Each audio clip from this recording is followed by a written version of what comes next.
కుటుంబ సభ్యుల అనుమతితో మోటార్ సైకిల్ ఎక్కి డ్రాప్ చేయాలనుకుంటే కూడా మా ముస్లిం అమ్మాయిని నువ్వెందుకు మోటార్ సైకిల్ ఎక్కించుకుంటావు అని చెప్పి కొడతారు. అవును. అది అలా అప్పుడప్పుడు జరుగుతూ ఉంటుంది. అది తప్పు అని తెలియచెప్పే విధిలో కూడా ఒక సీను నేను వాస్తవంతో పెట్టాను. ఓకే. అదొక్కటే కాదండి, మీకు తిరుపతిలో క్రిస్టియన్స్ పనిచేస్తారు. అవునండి. తిరుపతిలో హిందూ ప్రసాదాలు తీసుకోరు. అవును. అయితే అదేవిధంగా బయట కూడా అంతే. ఇప్పుడు హిందూస్ ఏమేం చేస్తారంటే చర్చికి వెళ్తారు, మసీదుకి వెళ్తారు, కలిసిపోతారు, పట్టించుకోరు. మిగతా మైనార్టీ మతాల వారు ఏం చేస్తారంటే ఇంత ఫ్రెండ్షిప్ ఉన్నప్పటికీ కూడా గుళ్ళలోకి రారు, బొట్లు పెట్టుకోరు, ప్రసాదాలు తీసుకోరు.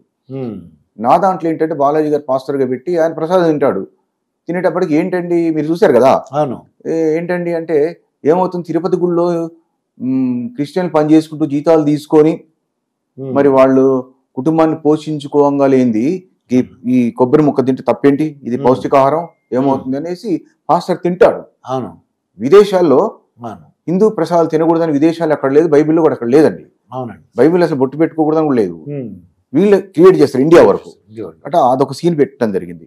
ఇట్లాంటి కొన్ని సామాజిక రుగ్మతలతో కూడిన అంశాలు పెట్టి నేను దేశానికి రిలేషన్షిప్ కథనం తయారు చేసి నేను చిత్రీకరించడం జరిగిందండి. సార్, ఇది చాలా మంది ఈ సినిమాలో అంటే రైటర్ అంటే సుద్దాల అశోక్ తేజ్ గారి గురించి, కిషోర్ దాస్ గారి గురించి, ఇంకా లేడీ యాక్టర్స్ సంధ్యాజనక్ గారు, వీళ్ళందరి గురించి ఒకసారి చెప్పండి సార్. ఇప్పుడు సుద్దాల అశోక్ తేజ్ గారికి నేను జీవితాంతం రుణపడి ఉంటా అండి.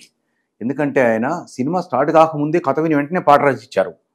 ఎలాంటి డిమాండ్ చేయకుండా సహకరించారు. సుద్దాల అశోక్ తేజ్ గారు ప్రోత్సహించారు, వారికి ధన్యవాదాలు. అదే సంధ్యాజనక్ సోదరి అనేక తెలుగు సినిమాల్లో తల్లిగా నటించి, క్యారెక్టర్ ఆర్టిస్ట్గా నటించి, నా సినిమాలో హీరోయిన్కు తల్లి సంధ్యాజనక్ గారు. ఆవిడ సహకరించింది, మంచి నటండి ఆవిడ. తర్వాత హ్యాపీ డేస్లో కిషోర్ దాస్ గారు లా ఉంటారు కదా, ఆయన కామెడీను పొలిటికల్ సెటైరికల్ కోసం ఆయన పెట్టుకోవడం జరిగింది. ఆయనతో పాటుగా రివర్స్ గేర్ ప్యారడీ గురుస్వామి, తర్వాత వినోద్, ఫిల్మ్ అకాడమీ వినోద్, ఆయన చాలా మంది నటులను తయారు చేశారు వినోద్ గారు. వాళ్ళ గురుస్వామి గారు కానీ వినోద్ గారు కానీ చాలా చక్కగా నటించి సహకరించారు. ఇట్లా చాలా చాలా మంది సహకరించారండి. కొత్త నట్లయితే ఫైనాన్షియల్ కూడా నన్ను ఎవ్వరు ఇబ్బంది పెట్టలేదండి. ఇంకా కొంతమంది కొత్త వాళ్ళు అయితే నాకు సహకరించారు. బట్ నేను చాలా కష్టాలు పడి కొంచెం ప్లాట్లు అమ్ముకొని అప్పులు చేసి చాలా కష్టపడాల్సి వచ్చింది. అది ఇక సినిమా స్టార్ట్ చేశారు కాబట్టి మీకు ఇంట్రెస్ట్ వచ్చేసింది, దేశభక్తి మీద తీయాలనుకున్నానండి. సినిమా తీసి మంచి సినిమా తీయాలనుకున్నా, చూసిన వారందరికీ నచ్చింది, ప్రచారం లేక అందరిలోకి పోలేదు. నేను మీకు ఆల్రెడీ చెప్పాను. ఇదే నేపథ్యంలో ఏంటంటే దురదృష్టవశాత్తు సరే అందరూ మంచి వాళ్ళే, కానీ కొంత ఫుటేజ్ పోగొట్టారండి. షూటింగ్ చేశాక ఫుటేజ్ సీన్లు పోగొడతారు, షాట్లు పోగొడతారు. అయ్యో, చాలా ఓకే, అదే బాధాకరమైన విషయం అనమాట. పోతే ఏముందండి, ఎడిటింగ్ అని వగేరా స్క్రీన్ మీద కష్టం కదండి. కష్టాలు ఎదుర్కొని నేను ధైర్యంగా తీసి రిలీజ్ చేసుకోగలిగాను. కొత్త వాడిని ఇప్పుడు నన్ను ప్రేక్షకులు చూస్తున్నారు, అసలు ఈయనెవరు, ఈయన డైరెక్టర్ ఏంటి, ఈయన సినిమా తీసారా, వందే భారత్ సేవిండి మాకు తెలియదే అనుకుంటారు. ఇలా తెలియని సినిమాలు చాలా ఉన్నప్పటికీ కూడా వాటికి నాకు తేడా ఏంటంటే, నా సినిమా చూసిన తర్వాత మాత్రం ఇవన్నీ నిజమే అని చర్చించుకుంటారు. అందుకే ఇది ఇతర మాధ్యమాలు వచ్చినప్పుడు డెఫినెట్ గా నా సినిమా గురించి చర్చ జరుగుతుందండి. అందుకే మరి ఇంటర్వ్యూ తీసుకున్నటువంటి మీకు, మీ ఛానల్ వారికి, నాకు సహకరించిన ప్రతి ఒక్కరికి, నా కల్చరల్ కుటుంబ సభ్యుడు రాముడు వసంత్, మంచి ఆర్టిస్ట్, మంచి రైటర్, ఇట్లా పేరు తెలియకుండా కొత్తగా ఇన్వాల్వ్ అయిన చాలా మంది ఉన్నారు. Music director Elender Mahavir music చాలా బాగా చేశాడు. అదేవిధంగా చరణ్ అర్జున్, అతను ఒక 2 పాటలకు మ్యూజిక్ చేశాడు.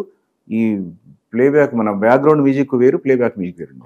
ఈ ఇద్దరు, ఎలేందర్ మహావీర్ ఏమో మ్యూజిక్ డైరెక్టర్, 2 పాటలకు మ్యూజిక్ చేసింది చరణ్ అర్జున్, చిన్ని చరణ్ అంటారు.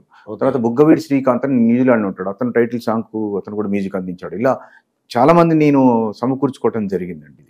ఇది సుమన్ గారికి వెళ్ళి ఎక్స్ప్లెయిన్ చేస్తే ఆయన ఒప్పుకున్నారండి. అసలు ఆయనతో అనుభవాలు చెప్పండి. సుమన్ గారు, జెన్నీ గారు, వాళ్ళ బాలాజీ గారు, వీళ్ళతో. సుమన్ గారికి కథ బాగా నచ్చిందండి. విశేషం ఏంటంటే ఈ కథ అందరికీ నచ్చింది. మీరు వెళ్ళి ఎక్స్ప్లెయిన్ చేశారు? నేను వెళ్ళి ఎక్స్ప్లెయిన్ చేశాను. ముందు ఫోన్లో చెప్పమన్నారు, ఫోన్లో చెప్పనేసరికి నేను ఫోన్లో చెప్పాను. రండి మాట్లాడదాం అన్నారు. వెళ్ళి డౌట్లు ఎక్స్ప్లెయిన్ చేశాను. ఎక్స్ప్లెయిన్ చేసిన తర్వాత నచ్చింది కథ, ఓకే అన్న డేట్ పెట్టుకున్నాను. విశేషం ఏంటంటే సుమన్ గారు 3 రోజులు చేశారండి. 3 రోజులు చేశారు. కానీ కథ నచ్చి నా పరిస్థితి గమనించి ఒక కొత్త నిర్మాత, నేనే డైరెక్షన్ చేశాను. కొత్త నిర్మాత, కొత్త దర్శకుడు కష్టపడుతున్నాడని చెప్పి ఒకరోజు రెమ్యూనరేషన్ తీసుకోకుండా వెనక్కిచ్చి వెళ్ళాడు సుమన్ గారు. వెళుతూ నన్ను పిలిచి, ఇంకా నా అవసరం ఏమైనా ఉంటే డబ్బు వద్దు, నేను మళ్ళీ ఇంకొక రోజు ఫ్రీగా చేసి పెడతాను అని చెప్పి వెళ్ళాడండి. ఓకే. ఆ విషయం నాకు కానీ ముందు కానీ తెలిసి ఉండుంటే ఇంకా స్క్రిప్ట్ లో కొంత మార్పు చేసి సుమన్ గారిని ఫస్ట్ హాఫ్ లో కూడా ఎక్కువగా పెట్టుకునేవాడిని. అక్కడ కొంచెం నాకు వారి గొప్పతనం అనేది చాలా అది అంటే ఈ షూటింగ్ ఇప్పుడు కానీ అది మీకు తెలియలేదు, ఆయన యొక్క తెలియదు. మంచితనం. సుమన్ గారు ఇంత మంచి వారని నాకు తెలియదు. కథ నచ్చింది, నేను నచ్చాను, నా తీరు నచ్చిందా, సినిమా తీరు నచ్చింది, ఆ టేకింగ్ అంతా నచ్చి ఉంటది, కథ నచ్చి ఉంటది.